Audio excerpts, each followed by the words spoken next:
말씀은 잠언 16장 9절의 말씀입니다. 사람이 마음으로 자기의 길을 계획할지라도 그의 걸음을 인도하시는 이는 여호와시니라. 아멘.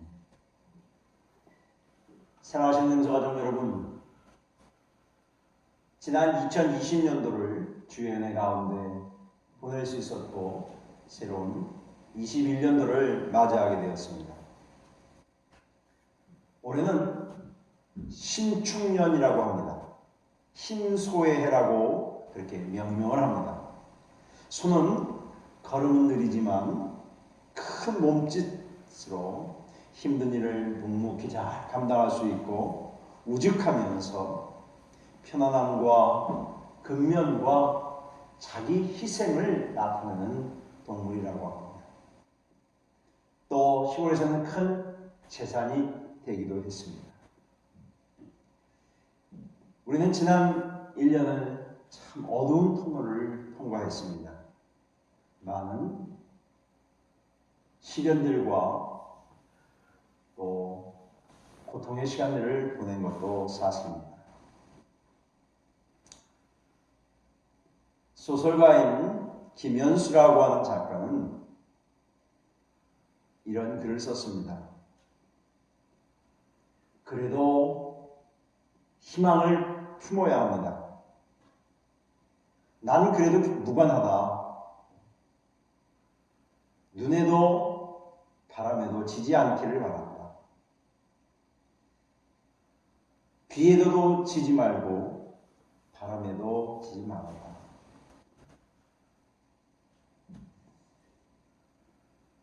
비관하는 것은 쉽습니다. 절망하는 것이기 때문에 그렇습니다.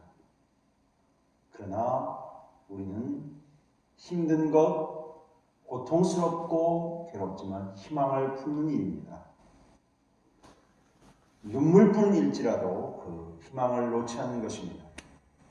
우리가 사는 이 세계는 그렇게 힘든 길을 택한 이들이 우리에게 남겨놓은 선물이기 때문에 라고 글을 썼습니다. 그렇습니다. 우리는 어렵지만 다시 희망을 품고 오늘 우리에게 주어진 삶의 순간들을 살아내야 될 줄 믿습니다.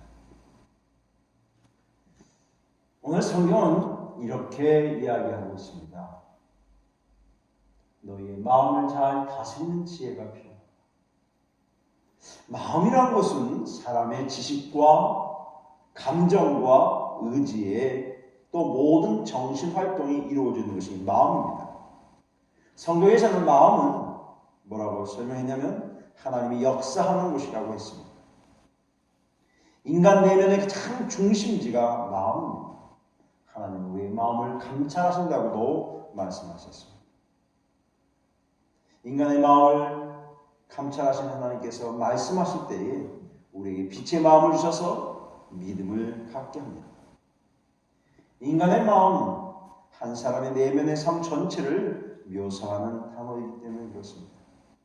마음은 감정과 이성과 행동의 자발적 의지의 중심을 이루는 것입니다. 마음은 사람의 정신과 정서, 의지, 행동의 원천이 되는 것이기도 합니다. 그래서 마음을 잘 다스리는 것은 너무도 중요하고 위대한 일입니다. 잠언 16장 2절에 보면 사람의 행위가 자기 보기에는 모두 깨끗하여도 여호와는 심령을 감찰하신다고 했습니다.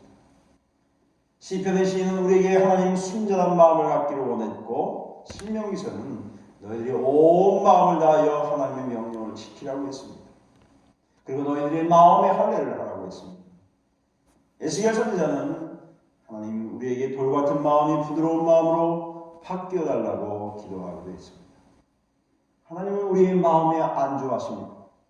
내 마음에 자정하셔서 나를 인도하시는 분이십니다.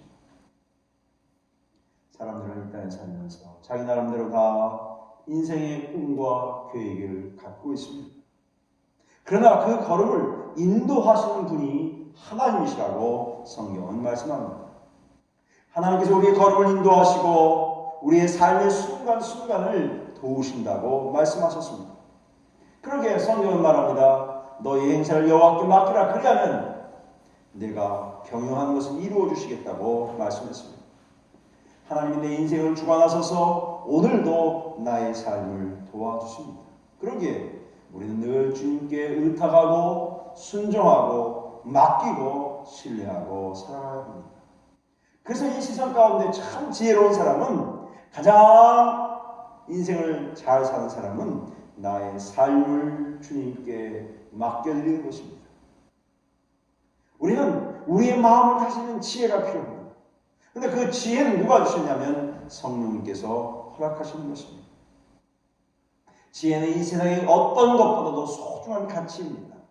그렇게 잠언 16장 16절에 이렇게 말씀하셨습니다. 지혜를 얻는 것이 금을 얻는 것보다 얼마나 나은고 명철을 얻는 것이 은을 얻는 것보다 더욱 나으니라 그랬습니다. 마음이 지혜로운 자는 명철하다 일컬음을 받고 이미 선한 자는 남의 학식을 더하게 한다고 말씀하셨습니다. 다시 말하면 마음을 다스리는 지혜는 사람이 아니라 성령님께서 주시는 선물입니다. 하나님의 성령께서 우리를 인도하시고 다스릴 때에 우리는 비로소 복된 인생을 살 수 있습니다. 잠언 16장 32절에 이렇게 말씀하셨습니다. 노하기를 더디하는 자는 용사보다 낫고 자기의 마음을 다스리는 자는 성을 빼앗는 자보다 낫다 그랬어요. 자신의 마음을 조종하는 능력이 얼마나 어려운지 모릅니다. 그러기에 우리는 정확하게 내 마음을 이해하고 내 마음을 점검하고 내 자신을 잘 돌아보는 지혜가 필요한 것입니다. 그런데 우리의 마음을 다스리는 결정적인 악영향을 끼치는 것이 있는데 그것은 마귀의 전략입니다. 로마서 1장 21절에 보면 하나님을 알되 하나님을 영화롭게도 아니하며 감사하지도 아니하고 오히려 그 생각이 허망하여지고 미련한 마음에 어두워졌다 하겠습니다. 미련한 마음이 지배한다는 말입니다. 사단은 우리의 마음을 허망하게 만듭니다. 미련하게 만듭니다. 그리고 24절에 보면 하나님께서 그들의 마음의 정욕대로 더러움에 내버려두사, 더러움에 내버린다. 더러움에 방치한다는 것이죠. 그리고 그들의 몸을 서로가 욕되게 한다는 것입니다. 그 결과적으로 그들의 마음에 하나님 두기를 싫어하고 오히려 상실한 마음대로 하나님께서 합당치 못한 일을 하게 된다고 했어요. 한번 보십시오.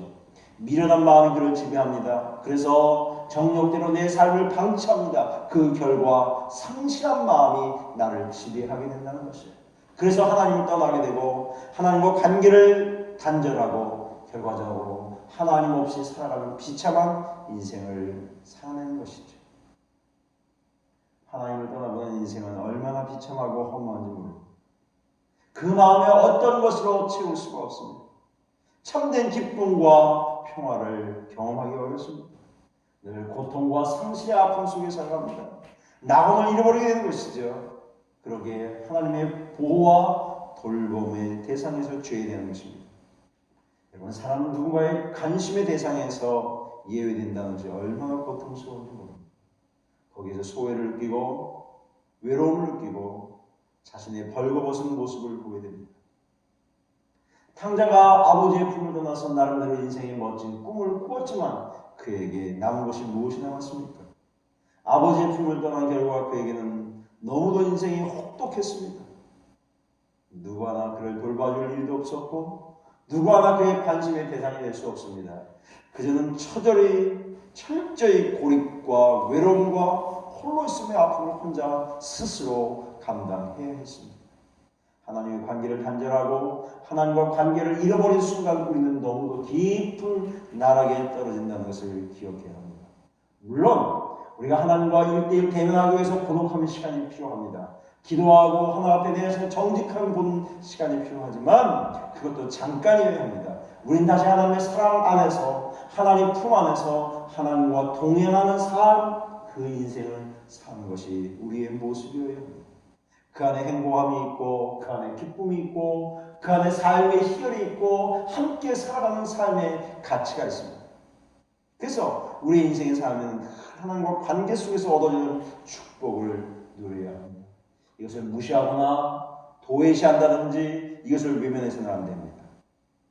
사람들은 진정한 교제 안에서 행복을 경험하기도 하고 기쁨을 맛보기도 하고 성장하고 성숙을 경험하기도 합니다.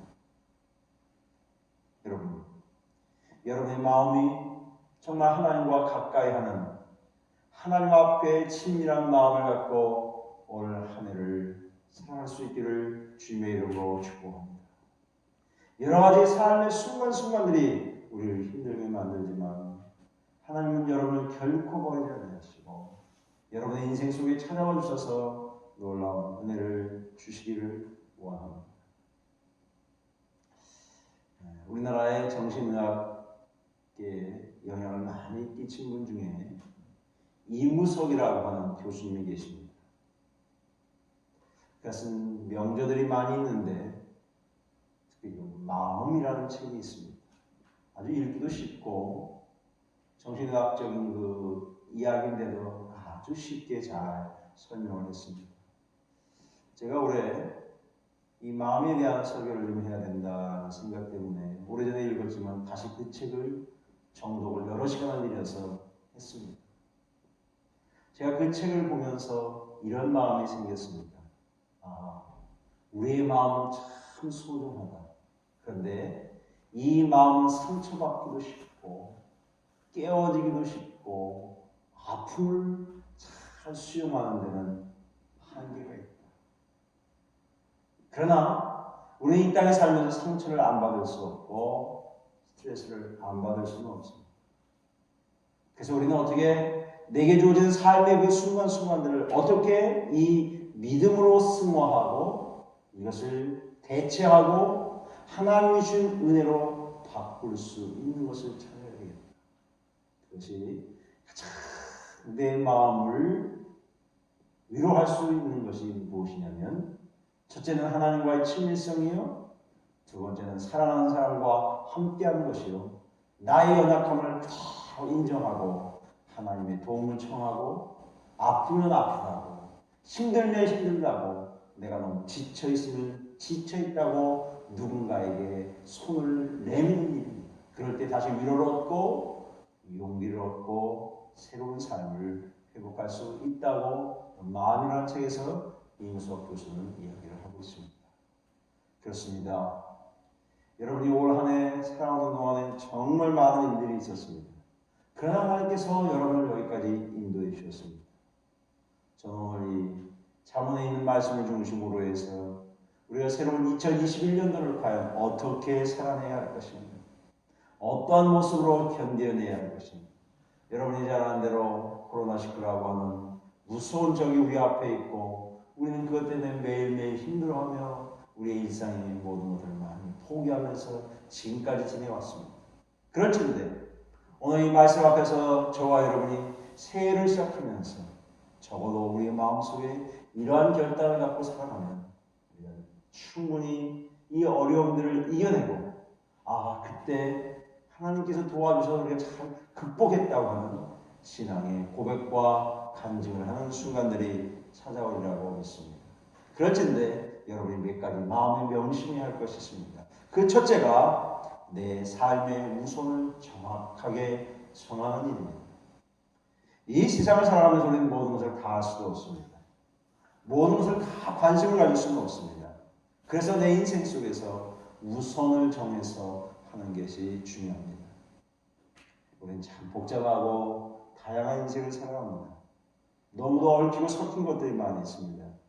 그야말로 어디에서부터 매듭을 풀어야 할지 모를 때가 너무도 많이 있습니다. 그럴 때에 내 인생의 우선의 순위를 좀 먼저 정해볼 수 있기를 바랍니다. 내가 하나님을 예배하고 가정을 섬기고 이웃을 섬기는 일에 올 한 해 여러분 우선을 드리시길 바랍니다. 내가 어렵지만 하나님 앞에 예배드리는 일, 가족 간에 함께하는 일, 다른 사람을 좀 섬기는 일, 내가 봉사하고 헌신하는 일에 내 마음과 시간을 드리는 것, 이것이 얼마나 소중한 일입니까? 다시 말하면 아까 제가 말씀드린 이무석 교수도 그런 얘기를 했습니다. 우리의 마음이 강건해지고 우리의 마음이 온전해지는데 좋은 방법 두 개 있습니다. 하나는 좀 이타적인 마음입니다. 다른 사람을 돌보고 사랑할 때 내가 위로를 받습니다. 내가 힘을 얻습니다. 그저 어떤 신문에 이런 기사를 소개했습니다. 어떤 나이가 드신 할머니를 소개했습니다. 그는 수십 년 동안을 이 성탄절에 갖고 하면 부세군 자선 낭비하는데 봉사하는데 수십 년을 했답니다. 자기 남편도 자기도 그렇게 했답니다. 그분이 자원봉사 중에 가장 오랜 시간 동안 그렇게 그 일에 수고를 했답니다. 그래서 부세군에서 그에게 조그만 표창도 하고 위로해드렸습니다. 근데 그분은 이렇게 얘기합니다. 내가 이 자선 낭비를 할 때 나의 존재를 느낍니다. 내가 살아있음을 느낍니다. 내가 그래서 성탄절에 갖고 오면 너무너무 내가 일에 대해서 감사합니다. 여러분 그렇습니까? 내가 다른 사람을 위해 수고하고 다른 사람을 위해서 내 시간과 마음과 정성과 물질을 쏟을 때 내가 위로를 받습니다. 또 한 가지는 우리 우선 순위 중에 중요한 것은 나를 어떻게 하면 좀 승화할 수 있을까? 나를 더 믿음으로 승화하는 것이죠. 어려운 일이 생기고 슬픈 일이 생기고 삶에 질고가 있고 인생에 문제가 있을 때에 내가 진정으로 이 일을 통해서 하나님께서 바꿔내신 일이 뭘까? 로마서 28장 8장 26절에서 28절에 있는 것처럼 하나님의 합력하여 선으로 이루신다니 확신의 말씀을 믿고 우리는 나아갈 줄 믿습니다. 하나님은 반드시 여러분의 인생을 복주실 것이고 여러분의 인생 가운데 함께 하실 것이고 여러분이 슬프고 외롭고 삶의 깊은 터널에 있을 때 여러분을 그냥 놔두시지 않냐고 여러분과 동행하실 줄 믿습니다. 시편의 시인은 이렇게 노래했습니다. 노여움은 잠깐이요 은총은 평생이라고 했습니다. 노여움은 잠깐입니다. 그렇습니다. 나의 삶의 아픔과 슬픔은 잠깐입니다. 그러나 하나님 또 그 가운데 우리에게 기쁨을 주시고 위로를 주시고 새로운 용기와 희망을 주시는 줄 믿습니다. 그러기에 신명기 28장에 이렇게 말씀했습니다. 내가 하나님의 말씀을 삼가 듣고 오늘 내게 명하는 모든 명령을 지켜 행하면 내 하나님께서 너를 모든 세계의 민족 위에 뛰어나게 하신다고 했습니다. 하나님의 말씀을 듣고 그 말씀을 순종하는 사람들은 정말 인생의 우선을 바로 정하는 사람들입니다. 그렇게 되면 하나님께 내게 주신 은혜 안에서 삶을 살아가게 될 것입니다. 사랑하는 여러분, 갈라디아서 2장에 있는 말씀처럼 내가 그리스도와 함께 먹고 그리스도와 함께 숨쉬고 그리스도의 은혜 안에서 여러분의 삶을 살아내야 될 줄 믿습니다. 그것이 우리의 삶의 우선 순위입니다. 그리스도인들이 하나님의 백성들이 이 땅 위에 살아가면서 정말 해야 할 일이 무엇일까요? 우리의 우선을 정하고 살아가는 일입니다. 두 번째는 우리는 모든 일을 다 할 수 없기 때문에 우선을 정하고 그 우선 중에서도 가장 중요하고 긴박한 일에 여러분을 써야 합니다. 여러분의 시간도 여러분의 물질도 여러분의 하나님 주신 은사도 그렇게 사용해야 합니다. 로마서 12장 3절에 보면 하나님께서는 내게 주신 은혜로 말미암아 너희 각 사람에게 말하노니 마땅히 생각할 그 이상의 생각을 품지 말고 오직 하나님께서 각 사람에게 나눠주신 믿음의 분량대로 지혜롭게 생각하라. 믿음의 분량대로 지혜롭게 생각하라. 하나님이 주신 은사가 다 다릅니다. 하나님이 주신 달란트도 다릅니다. 5달란트 받은 이도 있고 2달란트 받은 이도 있고 1달란트 받은 이도 있습니다. 이게 다 작은 게 아닙니다. 충분한 것이에요. 하나님은 다 우리의 인생을 살면서 적당하게 그만큼 주셨어요. 근데 그 주신 것을 가지고 내가 어떻게 쓰느냐가 중요하죠. 하나님께서 나를 향해서 주목한다는 사실입니다. 사랑하는 성도님 여러분, 저와 여러분 인생을 살 때 정말 남과 비교하지 마시길 바랍니다. 너무 열등감 갖고 살지 마시길 바랍니다. 하나님이 내게 주신 나의 삶, 나의 가정, 나의 교회, 나의 일터, 나의 삶의 부분들을 사랑하며 살아갈 수 있기를 바랍니다. 우리는 모든 것을 다 잘할 수는 없어요. 다 훌륭하게 다 해낼 수는 없어요. 그래서 여러분이 꼭 할 수 있는 일, 여러분이 할 수 있는 그 일을 꼭 감당할 수 있기를 바랍니다. 이언하는 이는 이언하는 일, 섬기는 이는 섬기는 일로, 가르치는 이는 가르치는 일로, 위로하는 이는 위로하는 일로, 구제하는 일은 구제하는 일로, 궁율과 형제 사랑을 하는 일은 형제 사랑을 해야 합니다. 이 세상의 모든 것이 다 소중하고 귀한 일입니다. 그러나 특별히 우리가 좁은 영향력을 미친다고 하는 것은 바로 그것입니다. 하나님께서 나의 체질과 나의 생각과 나의 모든 것을 아시기 때문에, 쉽게 말하면 나의 성품과 기질을 아시기 때문에 내게 주신 것을 귀하게 여길 수 있기를 바랍니다. 내게 없는 것 부러워하지 마시고 내가 할 수 있는 것에 최선을 다할 수 있기를 바랍니다. 내게 주신 사명을 따라 살아가는 것입니다. 그러기에 오늘 이 말씀 속에서 우리가 2021년도를 보내면서 여러분의 마음에 이렇게 결단을 하세요. 나는 하나님의 영광을 위해 살아가야 합니다. 내게 주신 은사와 부르심 앞에 나는 순종한다. 다른 이들에게 좀 유익을 줄 수 있으면 좋겠다. 내가 할 수 있는 일, 작은 일이 됐든 큰 일이 됐든 내가 그것에 대해서 집중하겠다. 이것이 성도의 삶의 본연의 자세입니다. 이제 마지막으로 세 번째로, 올해는 좀 더 성숙한 진보된 모습을 보이는 한 해가 될 수 있기를 바랍니다. 바울은 빌립보 교회에 편지하기를 너희의 진보를 드러내라고 했습니다. 좀 잘하는 모습을 보여주라고 했습니다. 미국의 캘리포니아에 있는 한 주립대학의 심리학 교수로 소냐라는 분이 행복한 사람은 어떤 사람인가? 라고 하는 조사를 오랫동안 했습니다. 그는 행복의 결정을 이렇게 생각을 했습니다. 100%의 총량이 있다면 50% 정도는 유전적인 요인이라고 합니다. 이건 내가 할 수 없는 거죠. 유전적인 거니까. 40% 정도가 내가 의도적으로 할 수 있는 일이고 10% 정도가 환경적인 요인이라고 합니다. 그러니까 60%는 내가 할 수 있는 영역이 아니에요.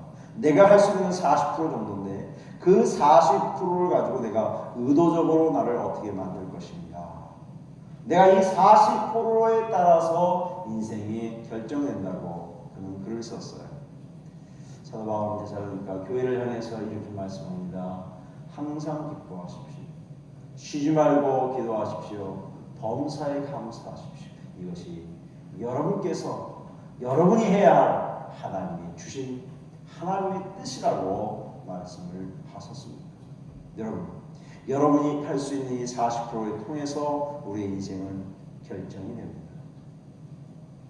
그 40%를 내가 어떻게 하느냐에 따라 행복한 사람이 될 수도 있고 행복하지 않은 사람이 될 수도 있습니다.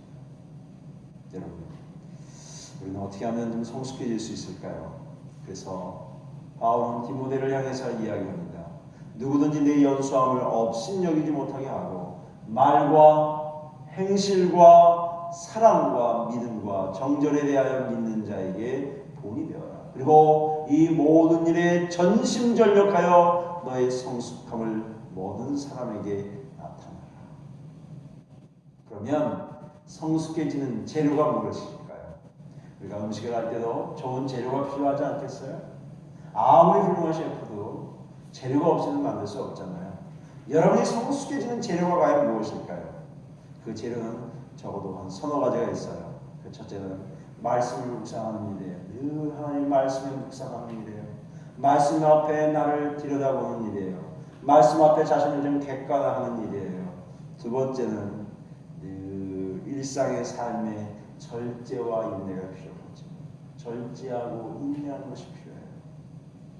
그러기 위해서 필요한 게 뭐냐면 늘 자신을 돌아보는 거죠. 돌아보는 거. 이 돌아봄이 없으면 결코 성숙할 수 없어요. 이 말을 한마디로 요약한다면 하나님 앞에서 나를 잘 돌아보는 것이 성숙의 재료가 된다는 사실이에요. 여러분, 사랑하는 저가족 여러분이 올 한 해 성숙해지기를 원하세요? 그렇지만 하나님의 말씀을 읽고 듣고 배우고 묵상하고 실천하는 저와 여러분이 되시기를 축복합니다. 그래서 정말 주님 앞에 그런 삶을 살아내는 겁니다. 그래서 정말 내 마음이 하나님이 주신 지혜를 가지고 삶을 살아낼 수 있는 놀라운 은혜가 있기를 주님의 이름으로 축복합니다. 이제 오늘 말씀의 결론을 내리려고 합니다. 새로운 2021년도를 하나님이 선물로 주셨습니다. 내게 주신 이 삶, 우리는 어떻게 이 희망을 잃지 아니하고 살아갈까? 어떠한 시련과 아픔을 봐도 눈에도 바람에도 지지 않기를 바랍니다. 우리에게 허락한 이 시간 안에서 하나님을 더욱 사랑하고 가족을 사랑하고 내 자신을 하나님 앞에 돌아보며 좀 더 성실하고 좀 더 진지하고 내 삶에 위로를 주는 자들이 되기를 바랍니다. 여러분, 올 한 해는 다른 사람들 많이 사랑하지만 무엇보다 여러분 자신들을 사랑하시기를 바랍니다. 오늘 말씀처럼 사람이 자기의 길을 계획할지라도 그의 걸음을 인도하시는 이가 여호와시라는 것을 명심하시고 올 한 해 정말 믿음으로 승리하며 하나님 주신 그 은혜 안에서 살아가는 능수가족들이 다 되시기를 축복합니다. 마음을 잘 다스리는 지혜를 가지고 이 세상을 승리하는 모든 공동체가 되기를 주의 이름으로 축복합니다. 주님 감사합니다. 오늘 귀한 말씀을 통해서 새해를 열어갑니다. 성령께서 저희 가운데 함께 하시고 힘주셔서 잘 감당하게 하시고 주의 은혜로 승리하도록 인도하여 주옵소서. 성령 하나님 온전히 함께 하심을 믿고 우리 주님 예수 그리스도의 이름으로 간절히 기도하옵나이다.